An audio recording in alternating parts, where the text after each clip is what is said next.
Hello friends, ओम श्री गणेशाय नमः। जय श्री कृष्ण। आप सभी का स्वागत है आपके अपने यूट्यूब चैनल पर। फ्रेंड्स, आज हम आपको इस वीडियो में बताने जा रहे हैं पद्म पुराण के अनुसार वैशाख मास के महात्म्य के प्रथम अध्याय के बारे में। फ्रेंड्स, वीडियो शुरू करने से पहले आपसे रिक्वेस्ट है, अगर आप हमारे चैनल पर नए हैं और आपने अभी तक चैनल को सब्सक्राइब नहीं किया है तो प्लीज़ सब्सक्राइब कीजिएगा चैनल को, साथ ही प्रेस कीजिएगा बेल आइकन को, जिससे नए वीडियो से रिलेटेड नोटिफिकेशन आपको तुरंत प्राप्त हो सके। और वीडियो पसंद आने पर वीडियो को लाइक और शेयर जरूर कीजिएगा ताकि सभी भक्तों को इस वीडियो का लाभ प्राप्त हो सके। और कमेंट बॉक्स में जय श्री कृष्णा जरूर लिखिएगा। वैशाख मास महात्म सब प्रकार के विघ्नों का नाश करने वाले तथा सारी सृष्टि का पालन करने वाले श्री गणेश जी, ज्ञान के दाता श्री सरस्वती जी तथा सब पुराणों के कर्ता श्री व्यास जी तथा श्री गुरुदेव के चरण कमलों में नमस्कार करके भगवान की श्रद्धा और भक्ति रस में डूबे हुए वैशाख मास महात्म की कथा कहती हूँ। अम्बरीश बोले, मुनि श्रेष्ठ, आपने बड़ी अच्छी बात बताई, इसके लिए आपको धन्यवाद। आप संपूर्ण लोकों पर अनुग्रह करने वाले हैं। आपने भगवान विष्णु के सगुण एवं निर्गुण ध्यान का वर्णन किया। अब आप भक्ति का लक्षण बतलाइए। साधुओं पर कृपा करने वाले महर्षि, मुझे ये समझाइए कि इस प्रकार मनुष्य को कब और कहाँ और कैसी और किस प्रकार की भक्ति करनी चाहिए। सूत जी बोले, राजाओं में श्रेष्ठ महाराज अम्बरीश के ये वचन सुनकर देवर्षि नारद जी को बड़ी प्रसन्नता हुई। वे उनसे बोले, राजन सुनो, भगवान की भक्ति समस्त पापों का नाश करने वाली है। मैं तुमसे उस भक्ति का भली भांति वर्णन करता हूँ। भक्ति अनेकों प्रकार की बताई गई है, मानसी, वाचकी, कायकी, लौकिकी, वैदिकी तथा आध्यात्मिक की। ध्यान, धारणा, बुद्धि तथा वेदार्थ के चिंतन के द्वारा जो विष्णु को प्रसन्न करने वाली भक्ति की जाती है उसे मानसी भक्ति कहते हैं। दिन रात अविश्रांत भाव से वेद मंत्रों के उच्चारण, जप तथा आदरणीय आदि के पाठ द्वारा जो भगवान की प्रसन्नता का संपादन किया जाता है उसका नाम वाचकी भक्ति है। व्रत, उपवास और नियमों के पालन तथा 5 इंद्रियों के संयम द्वारा की जाने वाली आराधना शरीर के साध्य होने के कारण कायकी भक्ति कही गई है। यह सब प्रकार की सिद्धियों का संपादन करने वाली है। अपाद्य, अर्ध्य आदि उपचार, नृत्य, वाद्य, गीत, जागरण तथा पूजन आदि के द्वारा जो भगवान की सेवा की जाती है उसे लौकिकी भक्ति कहते हैं। ऋग्वेद, यजुर्वेद, सामवेद के जप, संहिताओं के अध्ययन आदि तथा भविष्य की आहुति, यज्ञ आदि के द्वारा की जाने वाली उपासना का नाम वैदिकी भक्ति है। विज्ञ पुरुषों ने अमावस्या, पूर्णिमा तथा विषुव, तुला तथा मेष की संक्रांति आदि के दिन जो योग करने का आदेश दिया है वह वैदिकी भक्ति का साधक है। अब मैं योग्य जन आध्यात्मिकी भक्ति का वर्णन करता हूँ, सुनो। योगज भक्ति का साधक सदा अपनी इंद्रियों को संयम में रखकर प्राणायाम पूर्वक ध्यान किया करता है, विषयों से अलग रहता है। वह ध्यान में देखता है भगवान का मुख अनंततः तेज से उद्दीप्त हो रहा है, उनकी कटी के ऊपरी भाग तक लटका हुआ यज्ञोपवीत शोभा पा रहा है। उनका शुक्ल वर्ण है, 4 भुजाएं हैं, उनके हाथों में वरद और अभय की मुद्राएं हैं। वे पीत वस्त्र धारण किए हुए हैं, उनके नेत्र अत्यंत सुंदर है, वे प्रसन्नता से परिपूर्ण दिखाई देते हैं। राजन, इस प्रकार के योग्य युक्त पुरुष अपने हृदय में परमेश्वर का ध्यान करता है। जैसे प्रज्वलित अग्नि काष्ठ को भस्म कर डालती है, उसी प्रकार भगवान की भक्ति मनुष्य के पापों को तत्काल दग्ध कर देती है। भगवान श्री विष्णु की भक्ति साक्षात सुधा का रस है, संपूर्ण रसों का एकमात्र सार है। इस पृथ्वी पर मनुष्य जब तक उस भक्ति का श्रवण नहीं करता है, उसका आश्रय नहीं लेता है, तभी तक उसे सैकड़ों बार जन्म, मृत्यु और जरा के आघात से होने वाले नाना प्रकार के दैहिक दुख प्राप्त होते हैं। यदि महान प्रभावशाली भगवान अनंत का कीर्तन और स्मरण किया जाए तो वे समस्त पापों का नाश कर देते हैं। ठीक उसी तरह जैसे वायु मेघ का तथा सूर्यदेव अंधकार का विनाश कर डालते हैं। राजन, देव पूजा, यज्ञ, तीर्थ स्नान, व्रतानुष्ठान, तपस्या और नाना प्रकार के कर्मों से भी अंतःकरण की वैसी शुद्धि नहीं होती है जैसे भगवान अनंत का ध्यान करने से होती है। नरनाथ, जिनमें पवित्र यश वाले तथा अपने भक्तों को भक्ति प्रदान करने वाले विशुद्ध स्वरूप भगवान श्री विष्णु का कीर्तन होता है, वे ही कथाएं शुद्ध है तथा वे यथार्थ हैं। वे ही लाभ पहुंचाने वाली है और वे ही हरि भक्तों के कहने सुनने योग्य होती है।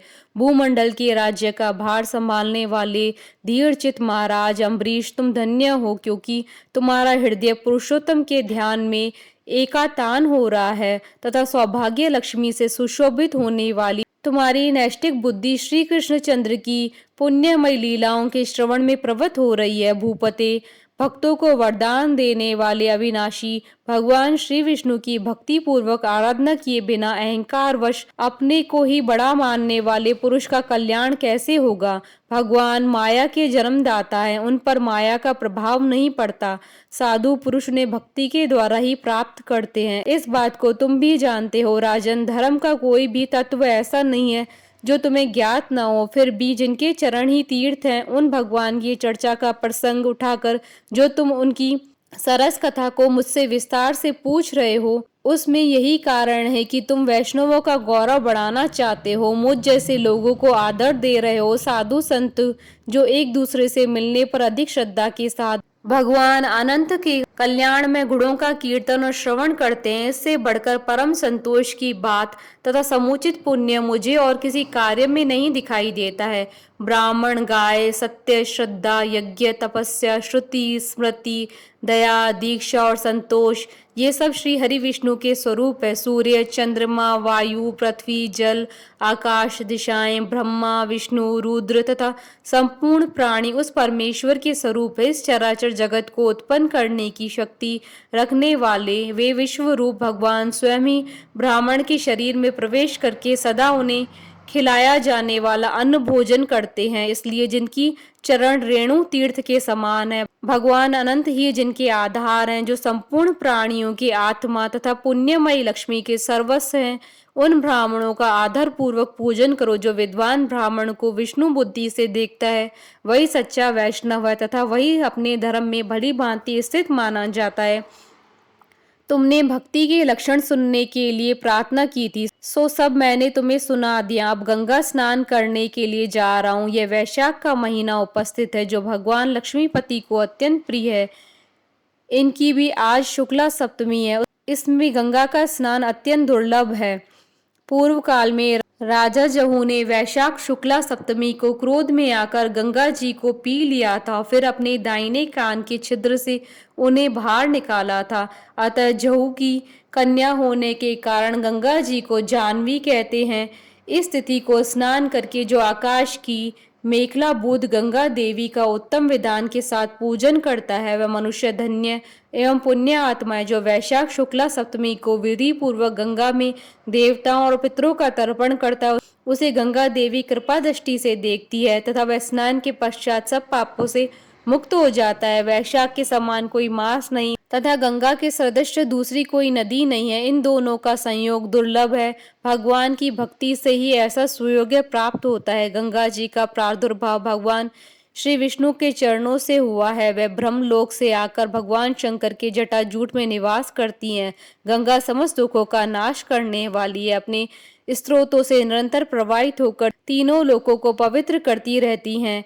उन्हें स्वर्ग पर चढ़ने के लिए सीढ़ी माना गया है। वह सदा आनंद देने वाली है, नाना प्रकार के पापों को हरने वाली, संकट से तारने वाली, भक्तजनों के अंतःकरण में दिव्य प्रकाश फैलाने की लीला से सुशोभित होने वाली, सगर के पुत्रों को मोक्ष प्रदान करने वाली, धर्म मार्ग में लाने वाली तथा 3 मार्गों से प्रवाहित होने वाली गंगा देवी तीनों लोकों का श्रृंगार है। वे अपने दर्शन, स्पर्श, स्नान, कीर्तन, ध्यान और सेवन से हजारों पवित्र तथा अपवित्र पुरुषों को पावन बनाती रहती हैं। जो लोग दूर रहकर भी तीनों समय गंगा गंगा गंगा इस प्रकार उच्चारण करते हैं, उनके 3 जन्मों का पाप गंगा जी नष्ट कर देती है। जो मनुष्य 1000 योजन दूर से भी गंगा का स्मरण करता है, वह पापी होने पर भी उत्तम गति को प्राप्त होता है। राजन, वैशाख शुक्ला सप्तमी को गंगा जी का दर्शन विशेष दुर्लभ है। भगवान श्री विष्णु और ब्राह्मणों की कृपा से ही उस दिन उनकी प्राप्ति होती है। माधव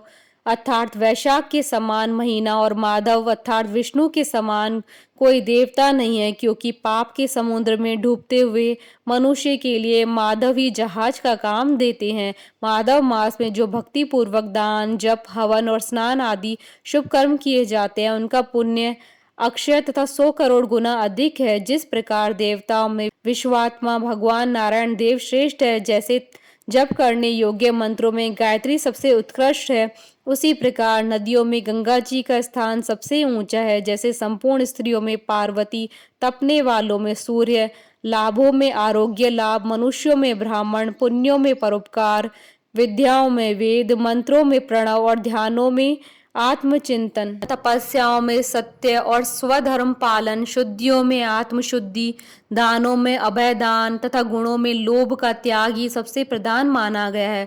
उसी प्रकार सब मासों में वैशाख मास अत्यंत श्रेष्ठ है। पापों का अंत वैशाख मास में प्रातः स्नान करने से होता है, अंधकार का अंत सूर्य के उदय से तथा पुण्यों का अंत दूसरों की बुराई और चुगली करने से होता है। हे राजन, कार्तिक मास में जब सूर्य तुला राशि पर स्थित हो, उस समय जो स्नान दान आदि पुण्य कार्य किया जाता है, उसका पुण्य परार्ध गुना अधिक होता है। माघ मास में जब मकर राशि पर सूर्य हो तो कार्तिक की अपेक्षा भी 1000 गुना उत्तम फल प्राप्त होता है, और वैशाख मास में मेष की संक्रांति होने पर माघ से भी 100 गुना अधिक पुण्य होता है। वे ही मनुष्य पुण्यात्मा और धन्य हैं जो वैशाख मास में प्रातः काल स्नान करके विधि विधान से भगवान लक्ष्मीपति की पूजा करते हैं। वैशाख मास में सवेरे का स्नान, यज्ञ, दान, उपवास, हविष्य भक्षण तथा ब्रह्मचर्य का पालन ये मान पातकों को नाश करने वाला है। हे राजन, कलयुग में वैशाख मास की महिमा गुप्त नहीं रहने पाएगी, क्योंकि उस समय वैशाख स्नान का महात्म अश्वमेघ यज्ञ के अनुष्ठान से भी बढ़कर है। कलयुग में परम पावन अश्वमेघ यज्ञ का अनुष्ठान नहीं हो सकता है। उस समय वैशाख मास का स्नान ही अश्वमेघ यज्ञ के समान विहित है। कलयुग के अधिकांश मनुष्य पापी होंगे, उनकी बुद्धि पाप में ही आसक्त होगी, अतः वे अश्वमेघ के पुण्य को जो स्वर्ग और मोक्ष रूप फल प्रदान करने वाला है नहीं जान सकेंगे।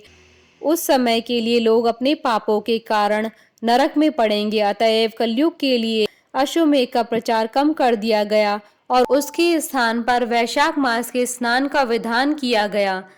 इति श्री पद्म पुराण अंतर्गत वैशाख मास महात्म्य का प्रथम अध्याय संपूर्ण। बोलिए भगवान विष्णु की जय, सनातन धर्म की जय। हमारे साथ इस वीडियो में अंत तक बने रहने के लिए आपका धन्यवाद।